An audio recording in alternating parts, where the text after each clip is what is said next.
Well, Django Unchained. Finally got to see it. I literally just watched it. Like, the credits just ended. I turned on my camera, my webcam, and here I am making this video. DJango Unchained, starring Jamie Foxx, Christoph Waltz, Leonardo DiCaprio, and Samuel Jackson.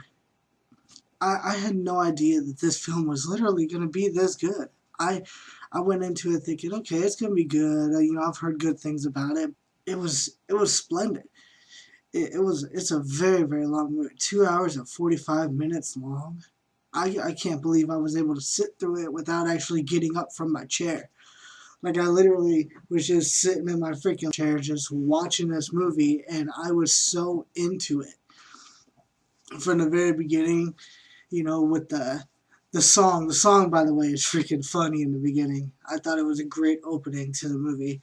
What goes down, there's a whole bunch of stuff in this movie, a whole bunch of killings that happen that are just out of nowhere, and you're like, what? This movie was absolutely great, and Christoph Waltz is funny in this, and he is absolutely a great supporting actor.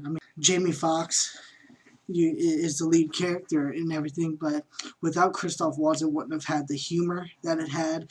It wouldn't have had the depth and the understanding between the two characters. You probably could have gotten somebody else, but it probably wouldn't have been as good and as fitted together as Christoph Waltz was. I praise him on how well he's doing. Inglourious Basterds, he was amazing. In this, he's amazing. Jamie Foxx does a pretty good job. I wasn't blown away by his performance, but he did do a really good job. I love how this story, there's Christoph Waltz going to get Django, team up with him, and then he does many different little things. He goes, picks him up, and then goes and gets his first bounty, and then they do another bounty, and then they attack the three brothers, which, by the way, that was one of the funniest scenes in the entire movie to me, was when they had it, and the third brother was riding his horse from far away, and he was like, are you sure that's him? He was like, are you positive? And Jamie Foxx was like, what? He was like, are you positive? And Jamie Foxx was like, I don't know what positive means. He was like, are you sure? And I was like, yeah. He was like, I want you to say you're sure. He was like, I'm sure. And as soon as he finished sure, he was like, I'm sure, bang, and just freaking shoots him. It was so funny. Like, he was absolutely waiting for it. And I thought it was great. I thought it was a funny little skit and everything. You start feeling the character development. Christoph Waltz wants to help Jamie Foxx get his wife back. And his wife was bought and is a slave to Leonardo DiCaprio. When he first sees her, you could really see that he can't believe it's her. He sees her and he starts giving hints who he's with, and he can see it in her eyes, and he starts feeling the love that those two have even before they see each other. Like, he could talk to Jamie Foxx and then see it, and then talk to her and see it as well. And they're not even together. He could feel the love between the two that they have, even though they're not in the same scene and whatnot. And it was absolutely great. It's awesome how all the stories tie in together, and it's one long story, but in a way they're kind of like sub-stories leading up to the last story that's pretty much half of the movie. And it's really splendid. There's a lot of blood. There's a lot of ridiculous killings. I think in the beginning when Christoph Waltz shoots the horse's head off. Well, not head off, but shoots the horse, the fucking head falls down. I was like, oh shit! It's just there's a bunch of moments in this film that are like that, where it's not like scary or anything like that. It's just like, it comes out of nowhere, and it's so disturbing and so big. You just have to acknowledge it. You're like, oh my god, what the fuck, Quentin Tarantino? Are you serious? I also noticed, I don't know if a lot of people notice this, but I'm a huge fan of Kill Bill. And in Kill Bill, when Uma Thurman at the end goes to where Lucy Liu hangs out and everything, and she's killing all the people on the dance floor. And then she runs up the stairs and everything, and she's all looking down. The camera's looking over her shoulder and everything like that. And that one woman cuts her arm off. She's like Lucy Liu's like right hand woman. Like she does all the talking, dirty works type stuff. I noticed that in DJango Unchained that it's almost like the same format. Like Samuel Jackson was trying to walk to the door, and he was like, nuh-uh, Steven, you stay right where you belong. And that was almost exactly like how it was in Kill Bill when she was trying to walk away, and she yelled at her and everything. And then when Charlie Brown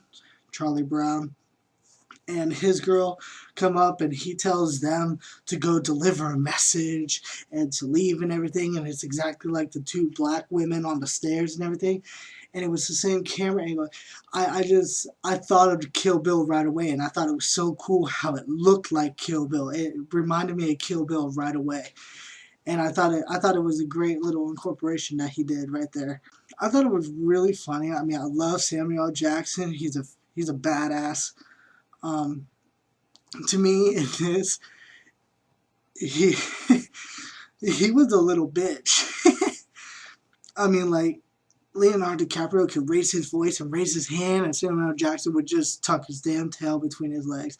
I mean, I know that it's a slavery type film, but it's weird seeing Samuel Jackson bowing down in that way when he's such a hardcore badass motherfucker. There are a lot of N-words in this film. A lot of N-words. And I read comments and everything about people saying, oh yeah, good job Quentin Tarantino having to use the N-word to get your film on a high grade or whatever, or another excuse just to have profanity and all that other stuff. And it's not like he made the film just so he could say those words. I mean, come on, you people are ridiculous. This film is great. And that was the big word that was used back then. And there's even black people calling other black people that word. And then there's white people called black people, and there was even Jamie Foxx called a white person that word. I thought it was funny. Leonardo DiCaprio. A lot of people know Leonardo DiCaprio is my favorite actor. I absolutely love his acting. He's great. Him in this was powerful. And when he yelled and when he slammed his fist down, or when he would use a freaking hammer and everything like that, you felt that intensity. It was great. One of my favorite scenes from this film is when they captured a black guy who ran away, and he has the dogs on him and everything like that, and they took the dogs away. And Leonardo DiCaprio is standing in front of Jamie Foxx, who is on his horse. And he was like, unless you're wanting to buy him, I could do whatever I want. And he tells his guy to let the dogs go and eat and kill the guy.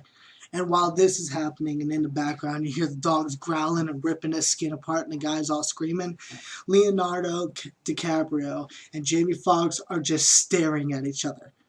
And it goes back and forth of close-ups of eyes just connecting, and I can feel the intensity.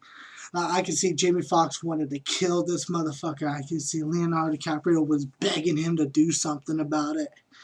It was a great scene, and Leonardo DiCaprio is a truly remarkable actor. Django Unchained, and that's his name with the D. I think it was funny how he shoots the white dude, and he was like, Django, I'll get your sorry ass, and he was like the D silent motherfucker, boom, and then just shoots him right away. I just thought that was so cool. Everything about this film was just great. It is a really, really long movie, and there's not really parts that get boring. The entire movie kind of really kept my interest, because I was always wondering what was going to happen next. If somebody was going to come out of nowhere and try to kill these guys, which they did. And it was always on my mind, like, what was gonna happen next. It was a long movie, but to me it didn't feel drug out. It felt like it was telling the story. The Django Unchained is awesome. See, I even say DJango. I like to say the D, even though it's silent. I like to say the D in front of it. If you're a huge Quentin Tarantino fan, you're gonna love this film. I mean, he goes out and beyond. It doesn't even look like a Quentin Tarantino film, anyways, either. I mean, like, his films are always really, really weird and wacky and whatnot. In this film, it had those senses, like the camera like zooming away really, really fast and then stopping, or zooming in really, really fast. Like when you first meet Leonardo DiCaprio, he turns around, the camera zooms in on his face really, really quickly, and then just stops. You get a whole bunch of that stuff. But Quentin Tarantino, you are amazing. Thank you for making this film. I'm so glad I finally got to see it. Django Unchained gets a 9 out of 10 from me. It's a truly great movie, and everybody should watch it. And if you have not seen it, definitely rent it. If it's at a theater around you, go watch it. DJango Unchained is awesome. Thank you for watching my review. I hope you liked it. I hope it was helpful. And if you were skeptic about the film, it's definitely a great film. It's entertaining. Thank you very much.